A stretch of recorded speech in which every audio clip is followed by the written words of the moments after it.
Dans les pays développés en général, et en France en particulier, le niveau de croissance s'est largement ralenti. Aujourd'hui, l'économie reste stable ou croît très légèrement. Avec la maturité des marchés, l'emphase est mise aujourd'hui sur la rétention, la fidélisation et l'excellence dans les relations avec les clients. C'est le CRM, Customer Relationship Management, ou gestion de la relation client. Les technologies de l'information sont à nouveau au centre de cette démarche. Un système de CRM comporte 4 grandes composantes. Un data warehouse centralisé et de la data science pour connaître parfaitement ses clients.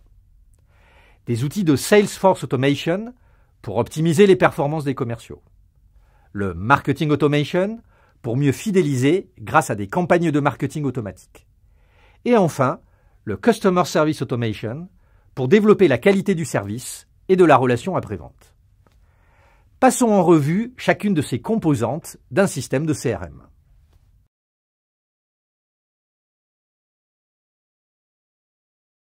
La bonne connaissance des clients passe par une détection et une centralisation de toutes les données les concernant dans le système d'information de l'entreprise. Données comptables, administratives, commerciales, logistiques, après-vente, etc. La révolution digitale génère également de nouvelles données issues d'Internet, des médias sociaux et des objets communicants. Il convient de les prendre en compte pour une parfaite connaissance des clients. La très grande quantité de données et leur variété amènent à les stocker dans de véritables entrepôts virtuels, les data warehouses. La création d'un data warehouse constitue la première étape du CRM. Il s'agit d'un enjeu crucial pour un dirigeant d'entreprise. Mais il ne s'agit pas uniquement d'avoir accès à ces informations, il faut également savoir les traiter intelligemment. Grâce à la data science, ou modélisation des données, et à l'intelligence artificielle, il est possible d'analyser de très grandes quantités de données pour en tirer des enseignements utiles pour l'action commerciale et imaginer des stratégies fondées sur des modèles prédictifs. Parmi les clients de l'entreprise, lesquels disposent du meilleur potentiel de développement, lesquels semblent les plus disposés vis-à-vis d'une offre de l'entreprise, lesquels, au contraire, présentent un risque d'infidélité. Voici quelques pronostics rendus possibles grâce à ces techniques informatiques et mathématiques. Aujourd'hui, cette inflation des données est telle, avec le web, les médias sociaux ou les objets communicants, qu'on estime que 2 journées permettent de générer autant de données que depuis le début de l'humanité jusqu'en 2003.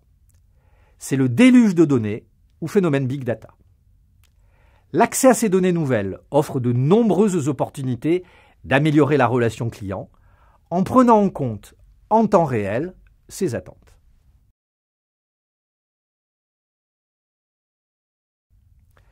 Les commerciaux sont naturellement les premiers bénéficiaires de ces infrastructures technologiques innovantes. Les outils de productivité de l'action commerciale, ou Salesforce Automation, permettent une gestion automatisée des relances, de l'agenda et un suivi en temps réel des performances commerciales. Des recommandations et des scores permettent de formuler des propositions commerciales parfaitement personnalisées pour chaque client. Les mêmes bénéfices sont évidemment possibles pour l'après-vente. Chaque contact après-vente est archivé et disponible pour tous les opérateurs. Le système est capable de sélectionner automatiquement le meilleur expert possible en fonction du problème à résoudre.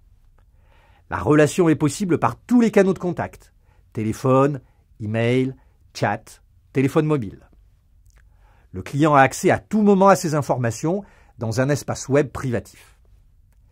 L'accès à ces technologies est rendu possible pour les PME, économiquement, grâce aux services de cloud computing.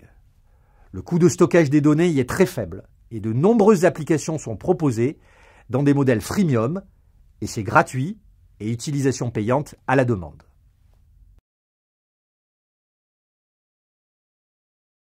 Le marketing peut être également automatisé. On parle de marketing automation. Par exemple, des séquences d'emails peuvent être paramétrées et programmées pendant toute la durée du cycle de vie du client. Commande, évaluation de la satisfaction, anniversaire du client, proposition personnalisée de nouvelles offres. c'est le trigger marketing.